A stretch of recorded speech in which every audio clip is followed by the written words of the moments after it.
Olá, tudo bem? Meu nome é Renata Balbino, eu sou integrante do Grupo de Pesquisa Tecnologia, Educação e Matemática, o GPTEM, que é coordenado pelo professor Marco Aurélio Kalink. Fui orientanda dele no mestrado durante os anos de 2015 e 2016, e é por isso que eu estou aqui hoje, para compartilhar com vocês um pouquinho da nossa pesquisa. Nossa dissertação é intitulada Os Objetos de Aprendizagem de Matemática do PNLD de 2014, uma análise segundo as visões construtivista e ergonômica. Teve como objetivo apresentar uma análise dos objetos de aprendizagem que foram aprovados pelo PNLD, Plano Nacional do Livro Didático, no ano de 2014, para a disciplina de matemática nos anos finais do ensino fundamental, segundo critérios que foram propostos por Kalink em 2003, na sua dissertação de mestrado. Essa pesquisa seguiu uma metodologia qualitativa, com investigação literária, o estudo do PNLD e depois com uma adaptação dos critérios que Kalink propôs em 2003 para análise de sites educacionais, para que pudessem ser utilizados para análise de objetos de aprendizagem. Os critérios adotados seguiram dois aspectos, os aspectos construtivistas e ergonômicos. Os aspectos construtivistas seguiram a teoria de Piaget, em que o conhecimento é resultado das interações do homem com o meio. Os aspectos ergonômicos preocupam-se em melhorar o ambiente de trabalho do homem com a máquina, e nós trouxemos isso dentro do âmbito educacional. Os POAs foram analisados conforme uma adaptação dos critérios que foram propostos para análise de sites. Isso foi possível porque nós vimos similaridades entre sites e objetos de aprendizagem, como, por exemplo, eles têm um comportamento similar por estarem na internet, eles são localizados na internet. Outro fator é de que os objetos de aprendizagem, eles podem ser encontrados em sites, são repositórios que estão em sites. E ambos têm um objetivo educacional. O PNLD é o Plano Nacional do Livro Didático. Ele pode ser chamado também de guia de livro didático. Nesse material, os professores na rede pública e particular têm acesso às coleções de livros que são aprovadas por esse processo de avaliação. No ano de 2014, tivemos 10 coleções aprovadas e foi tomado para esse estudo, pois foi um acontecimento inédito o fato do PNLD aceitar como inscrição para avaliação objetos de aprendizagem, que também foram chamados de objetos educacionais digitais por esse documento. Então, nós tivemos 10 coleções aprovadas. Das 10 coleções aprovadas, 3 tiveram objetos de aprendizagem aprovados também. E dentre essas 3 coleções, um total de 16 objetos. Os critérios adotados dentro da perspectiva construtivista foram se o OA possibilitava a interatividade, ou seja, o aluno poder mexer no objeto, pode ser com o mouse, com a caneta ou com o touch, os dedos, dependendo. Se o objeto traz um novo tratamento para o erro, uma nova abordagem, para que o aluno possa perceber o seu próprio erro e corrigir. Se o ambiente oferecido pelo objeto de aprendizagem é um ambiente dinâmico, ou seja, não é estático.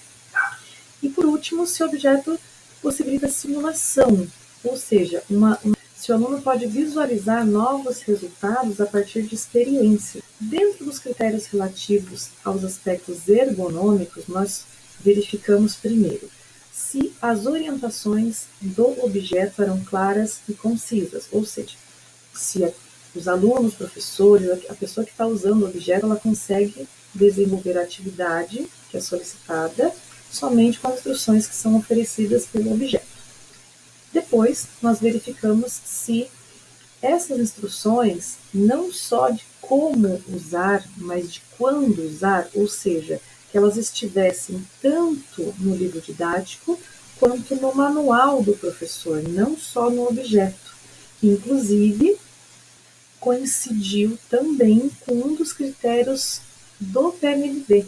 O PNLD sugeriu como critério de que os objetos de aprendizagem tivessem suas indicações de uso tanto no livro didático quanto no manual do professor.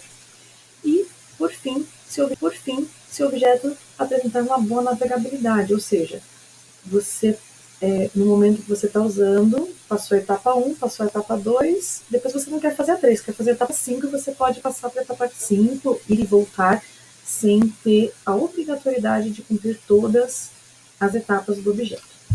Então, foram realizadas as análises dos 16 objetos de aprendizagem. Com relação à interatividade, somente os objetos que foram apresentados nos formatos de animação, audiovisual ou vídeos não possibilitaram interatividade. O aluno não pôde mover o objeto. Com relação ao tratamento do erro, a maioria não propôs uma nova abordagem, não apresentando outras possibilidades para que o aluno pudesse perceber e corrigir o seu erro. A maioria deles apresentam um ambiente dinâmico. Só um, no formato de infográfico, que apresentou uma tela estática. E a minoria deles, somente 7, apresentaram a possibilidade de simulação, de experimentação. Com relação aos aspectos ergonômicos, nós tivemos que 10 dos 16 apresentaram orientações de forma clara e concisa. Então, era possível desenvolver a atividade apenas com as orientações apresentadas no objeto. Embora nenhum deles apresentou orientações para o seu uso, em que momento, em sala de aula ou individual, no manual do professor e nem no livro didático. E 9 dos 16 apresentaram uma fácil navegabilidade. Era possível ir e vir sem problemas. Consideramos, então, que a indicação de somente 7 critérios possibilita uma análise sucinta dos objetos. Não é uma análise definitiva. O fato de propormos 4 critérios para aspectos construtivistas e 3 critérios para aspectos ergonômicos é uma sugestão para que o professor possa minimizar a sua busca, possa contribuir para a busca. É uma lista que acreditamos que pode contribuir com o professor na busca do seu material didático, de um material didático para as suas aulas. A presença da maioria dos critérios em um objeto não quer dizer definitivamente que ele seja um objeto que se enquadre numa proposta pedagógica construtivista e que tenha atenção ergonômica, porque existem outros fatores que podem contribuir com isso. O que nos chamou a atenção foi que somente um dos objetos atende a um critério somente considerado dentro dos 7, e que 2 deles atendem a todos os critérios nos aspectos construtivistas. Isso nos dá indícios de que esses 2 objetos possam realmente ter preocupações dentro da linha construtivista. Todos os UAS que foram observados nessa pesquisa, eles tiveram pelo menos um dos aspectos detectados. Essa foi a nossa pesquisa, onde alguns critérios foram selecionados, nós escolhemos trabalhar com construtivismo e ergonomia, e fica a dica para aqueles que pretendem continuar estudando dentro do âmbito educacional de que outras análises podem ser propostas com outras tendências metodológicas, outras abordagens para que a gente possa aí ampliar o leque.